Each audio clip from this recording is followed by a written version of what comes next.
નમસ્તે વિદ્યાર્થીઓ, તમારું હાર્દિક સ્વાગત છે આ વિડિયો લેક્ચરમાં. ધોરણ 10 મેથ્સ ચેપ્ટર નંબર 15ના ભાગ ચોથામાં પાર્ટ 4માં આપણે આગળ વધી રહ્યા છીએ અને આ લાસ્ટ લેક્ચર છે વિદ્યાર્થી મિત્રો. સ્વાધ્યાય 15.1ના અધૂરા દાખલાઓ આપણે આજે પૂર્ણ કરવાના છે, તો ખાસ ધ્યાન આપજો.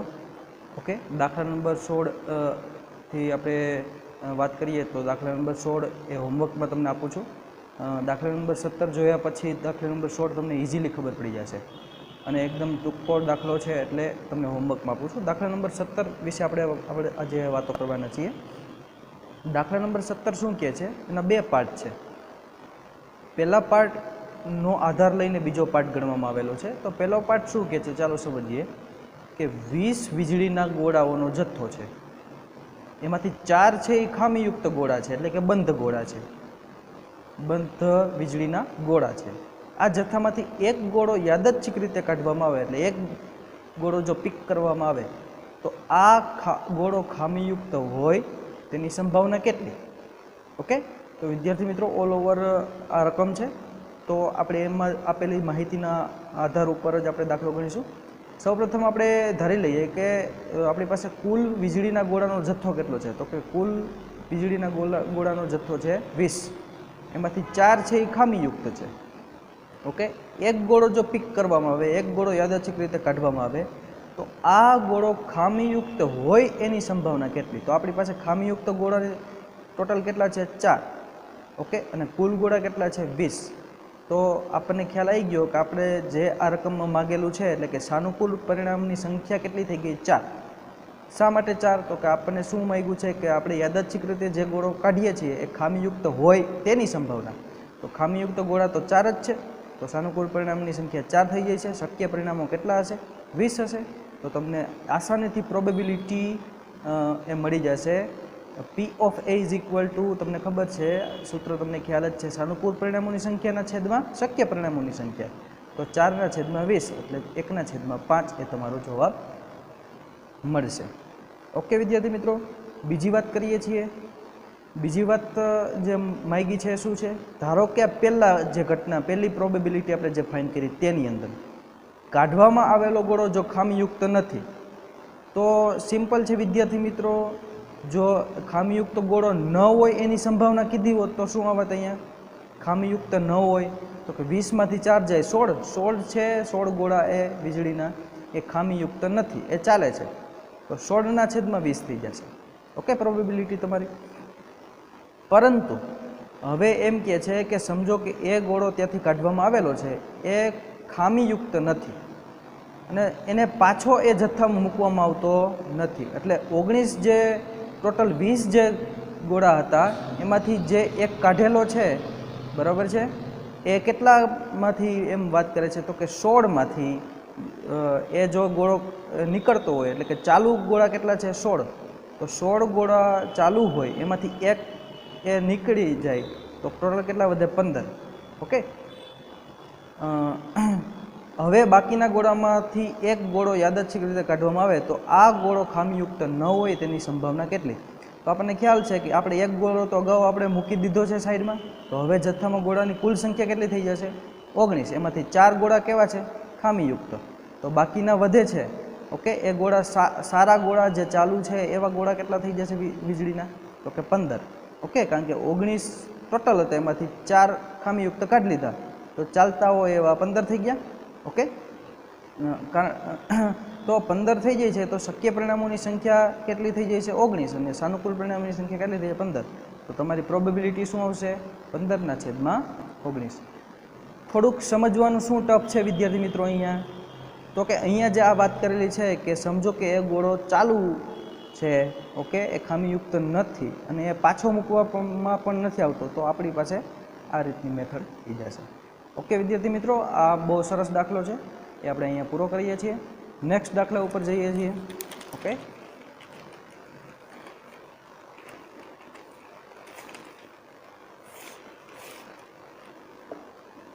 નેક્સ્ટ દાખલો દાખલા નંબર 18 છે વિદ્યાર્થી મિત્રો. એ પણ ખૂબ સરસ છે. એક ખોખું છે, એ ખોખાની અંદર 90 ગોળ તકતીઓ છે. ગોળ તકતી મતલબ કે ગોળીઓ છે. દરેક ઉપર આંકડાઓ લખેલા છે. કેટલાથી કેટલા આંકડા લખેલા છે? 1 થી 90 સુધીના આંકડા લખેલા છે. ઓકે, એટલે ટોટલ 90 ગોળ તકતીઓ થશે. હવે ખોખામાંથી એક ગોળ તકતી યાદચ્છિક રીતે પિક કરવામાં આવે છે, કાઢવામાં આવે છે.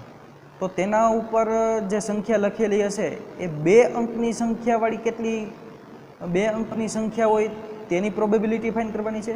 પૂર્ણ વર્ગ એટલે કે જેનો વર્ગ થતી હોય એવી સંખ્યા. ઓકે, અને ત્રીજી વાત શું કીધી છે કે 5 વડે વિભાજ્ય હોય, ઓકે, તેવી સંખ્યા એ ગોળી ઉપર મળે એની સંભાવના શોધવાની છે. તો વિદ્યાર્થી મિત્રો આપણી પાસે શક્ય પરિણામો કેટલા થઈ જશે? 90, કારણ કે 90 ગોળીઓ છે. તમને ખ્યાલ છે કે 1 થી 90ની અંદર 2 અંકની સંખ્યાઓ કેટલી હશે? તો કે 10 પછીની 90 સુધીની સંખ્યા બધી કેવી છે?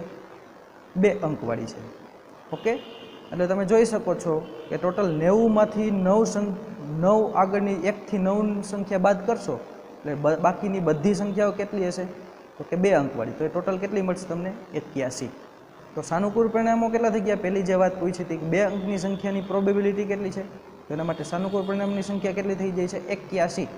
ઓકે, શા માટે એ વાત થઈ ગઈ?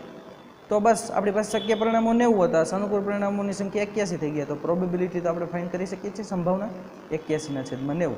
9 9 81 થશે, 9 10 90 થશે, 9 9 કેન્સલ આઉટ થશે, 9/10 એ તમારો જવાબ હશે. ઓકે, તો પહેલી વાત આપણે પૂરી કરેલી છે વિદ્યાર્થી મિત્રો. બીજી વાત શું કરેલી છે? પૂર્ણ વર્ગની સંખ્યા શોધો. પૂર્ણ વર્ગ એટલે કે જેનો વર્ગ થઈ શકતો હોય અથવા જેનું વર્ગમૂળ નીકળતું હોય તેની વાત છે. વર્ગમૂળ જેનું નીકળતું હોય તેવી સંખ્યા 1 થી 90ની અંદર કેટલી હોય છે? તો પૂર્ણ વર્ગની સંખ્યા કેટલી હોય છે? 1. 1નું વર્ગમૂળ નીકળે છે 1 જ. 4નું વર્ગમૂળ 2, 9, 16, 25, 36, 49, 64 ને 81. આ દરેક છે એનું વર્ગમૂળ નીકળે છે. 81નું વર્ગમૂળ તમને ખ્યાલ છે 9 છે, 8 છે, 7 છે, 6 છે, 5 છે, 4, 3, 2 અને 1. ઓકે, તો આ દરેક પૂર્ણ વર્ગની સંખ્યા છે કેટલી છે ટોટલ? 1, 2, 3, 4, 5, 6, 7, 8, 9. તો સાનુકૂળ પરિણામની સંખ્યા કેટલી થઈ જાય છે? 9. શક્ય પરિણામો કેટલા હતા? 90. તો પૂર્ણ વર્ગની સંખ્યા નીકળે એવી પ્રોબેબિલિટી કેવી રીતે ફાઇન્ડ થશે? સાનુકૂળ પરિણામો છેદમાં શક્ય પરિણામો. સાનુકૂળ 9 ને છેદમાં 90. 9 10 90, 9 9 કેન્સલ આઉટ, 1/10 એ તમારું પ્રોબેબિલિટી હશે. ઓકે વિદ્યાર્થી મિત્રો, નેક્સ્ટ જોઈએ છીએ ત્રીજી વાત શું કહે છે કે 5 વડે વિભાજ્ય હોય તેવી સંખ્યાની સંભાવના શોધો. 5 વડે વિભાજ્યનો મતલબ તમે સમજી શકો છો. 5ના ઘડિયાની અંદર જે સંખ્યા આવતી હોય 1 થી 90ની અંદર એ કઈ કઈ છે? તો આપણને ખ્યાલ છે 5 એ પ્રથમ પોતે, 10, 5 2 10, 5 3 15, 5 4 20. એવી રીતે આગળ જશું તો 85 અને 90 પણ 5 વડે વિભાજ્ય સંખ્યા છે. ટોટલ આ સંખ્યા ગણશો તો એ 18 થાય છે.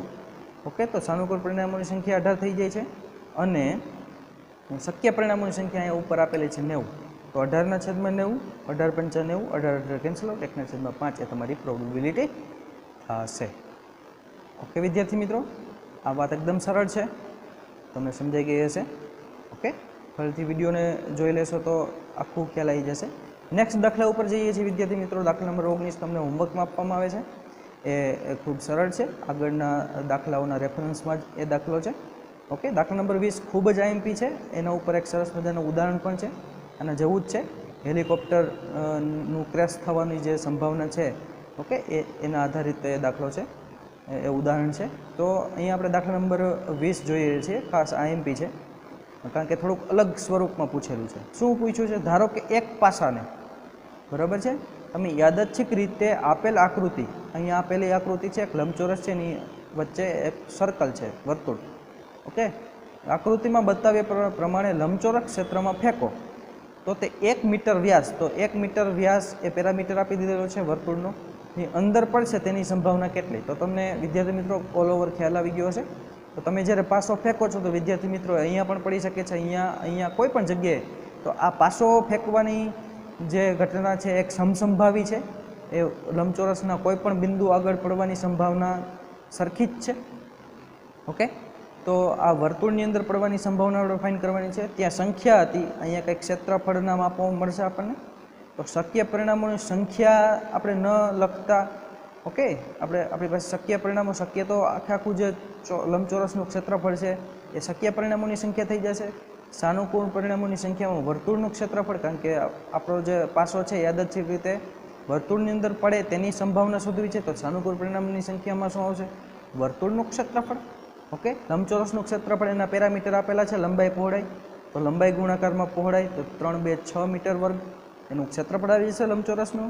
વર્તુળના ક્ષેત્રફળનું સૂત્ર તમને ખ્યાલ છે, પાઈ આર વર્ગ, આર શું છે? ત્રિજ્યા, પરંતુ અહીં વ્યાસ આપેલો છે, તો વ્યાસના અડધા આપણને ખબર છે ત્રિજ્યા થઈ જશે, 1/2 નો વર્ગ એ આપણી ત્રિજ્યાનું માપ થઈ જશે, 1/2 મીટર. ઓકે, એટલે પાઈના છેદમાં 4 મીટર વર્ગ એ વર્તુળનું ક્ષેત્રફળ આવી જશે. ઓકે, આ તમારી પાસે ખ્યાલ આવી ગયો, તમને શક્ય પરિણામ છે. ઓકે, અને વર્તુળનું જે ક્ષેત્રફળ છે તમારી પાસે સાનુકૂળ પરિણામ છે. ઓકે, આ તો આ ચારે વાતો, બે વાતો તમે કમ્પેર કરી શકો છો. તો બસ પ્રોબેબિલિટી તમને ફાઇન કરી શકાય છે. ઓકે, સાનુકૂળ પરિણામના છેદમાં શક્ય પરિણામ, વર્તુળના ક્ષેત્રફળ પાઈના છેદમાં 4. ઓકે, અને 6 છે એ લંબચોરસનું ક્ષેત્રફળ. બસ, તો પાઈના છેદમાં 24, કારણ કે 6 4 24. તો આ તમારી પ્રોબેબિલિટી થઈ જશે કે તમારો જે પાસો છે એ યાદચ્છિક રીતે તમે એને જો ફેંકો તો એ વર્તુળમાં પડે છે એની સંભાવના કેટલી થઈ જશે? પાઈના છેદમાં 24. આનો આંકડો પણ તમે ફાઇન કરી શકો છો. પાઈ બરાબર 22/7 ના ભાગાકારમાં 24 તમે લખીને સાદુરૂપ આપીને તમે મેળવી શકો છો. ઓકે વિદ્યાર્થી મિત્રો, નેક્સ્ટ આપણે વાતો કરીએ છીએ. ખાસ આ છેલ્લા અંતિમ દાખલાઓ છે, બાકીના ઉદાહરણોના દાખલા પણ તમારા હોમવર્કમાં છે, તમને ખાસ ખ્યાલ આવી જશે, ત્યાં સોલ્યુશન આપેલું જ છે. દાખલા નંબર 21 22 છે તમારા હોમવર્કમાં છે. દાખલા નંબર 23 આપણે જોવાના છીએ. ઓકે, શું છે 23? તો કે એક રમતમાં 1 રૂપિયાના સિક્કાને 3 વાર ઉછળવાનો છે. ઓકે, અને તેના પરિણામો દરેક વખતે નોંધવાના છે. જો તમામ વખતે સિક્કો ઉછળતા સરખું પરિણામ મળે, એટલે કે 3 છાપ અથવા તો 3 કાટ, એ સરખા પરિણામની એ સંકલ્પના છે. તો હનીફ છે એ રમત જીતી જાય છે. જો 3 કાટ અથવા તો 3 છાપ પડે તો એ જીતી જાય, અન્યથા એ હારી જાય. તો હનીફના રમત હારવાની સંભાવનાની ગણતરી કરવાની છે. તો વિદ્યાર્થી મિત્રો, એક સિક્કાને એકવાર ઉછાળો તો એની ઉપર કાં તો છાપ આવે કાં તો કાંટ આવે. છાપને આપણે H તરીકે લખીએ છીએ, કાંટને T તરીકે, ટેલ તરીકે લખીએ છીએ. હવે એ જ સિક્કાને 3 વખત ઉછાળતા કેટલા શક્ય પરિણામો મળી જશે? ટોટલ 8. ઓકે, ટોટલ 8 શક્ય પરિણામો બનશે. કેવી રીતે? સમજો કે એક સિક્કાને તમે 3 વખત ઉછાળો તો 3 વખત કાટ આવી શકે છે, સોરી છાપ આવી શકે છે, H. ઓકે, એને અગેન ઉછાળો. ઓકે, તો તમે કોઈ પણ આમાંથી 8માંથી કોઈ પણ ઘટના બની શકે છે. તો છાપ આવે છે. ઓકે, પછી તમે જોઈ શકો છો 2 વખત છાપ આવે, એક ઘટના કઈ કઈ છે? તો કે 2 વખત છાપ અહીંયા આવે છે, નેક્સ્ટ 2 વખત છાપ અહીંયા આવે છે, બરાબર છે? 2 વખત છાપ. તો છાપ મળવાની 3 વખત છાપ મળવાની ઘટના કેટલી થઈ ગઈ? 1. 2 વખત છાપ મળવાની ઘટના 1 2 ને 3. ઓકે, એવી રીતે 2 વખત કાંટ મળવાની સંભાવના કેટલી થઈ ગઈ? તો કે એક અહીંયા છે, એક અહીંયા છે, અને નેક્સ્ટ અહીંયા દેખાય છે. ઓકે, તો 3 ઘટના એવી થઈ ગઈ કે જેમાં છાપ મળશે, 3 ઘટના એવી થઈ ગઈ કે જેમાં કાંટ મળશે, અને એક ઘટના એવી થઈ કે જેમાં સરખા પરિણામો. એવી ટોટલ 2 ઘટના છે. એકમાં જ બધામાં છાપ છે, એકમાં બધામાં કાટ છે. તો ટોટલ પરિણામો કેટલા થઈ ગયા છે? શક્ય પરિણામો 8. સાનુકૂળ પરિણામોની સંખ્યા 6. કેવી રીતે? તો કે અહીંયા લખ્યું છે કે હનીફ જો રમત ક્યારે જીતે છે? કાં તો છાપ મળે કાં તો 3 કાટ મળે. તો અહીંયા તમને દેખાય છે 2 જ વખત કાટ અને છાપ એ 3 વખત મળે છે. 2 જ ઘટના એવી છે. ઓકે, તો બાકીની ઘટના છે એમાં એ હનીફ હારી જશે. તો 1 2 3 4 5 6, તો 6 શક્ય પરિણામો એવા છે સાનુકૂળ પરિણામો કે જેમાં હનીફ હારી જાય છે. તો હારની સંભાવના મેળવવાની છે. તો પ્રોબેબિલિટી શું થઈ જશે? સાનુકૂળ પરિણામ છેદમાં શક્ય પરિણામ 6/8 3/4 એ તમારી પ્રોબેબિલિટી થશે. ઓકે, દાખલા નંબર 24 25 છે તમારા હોમવર્કમાં છે. તો અહીંયા આ ચેપ્ટર આપણે પૂર્ણ કરીએ છીએ વિદ્યાર્થી મિત્રો. ખૂબ સરળ છે. બાકીની વાતો છે નવા ચેપ્ટર સાથે નવા લેક્ચરમાં મળશું. ત્યાં સુધી હેવ એ નાઇસ ડે. વારંવાર રિવિઝન કરતા રહેજો, સેલ્ફ સ્ટડી કરતા રહેજો, આનંદથી ઘરે તમારું વર્ક શરૂ રાખજો. ઓકે, ત્યાં સુધી હેવ એ નાઇસ ડે. ચાલો મળીએ.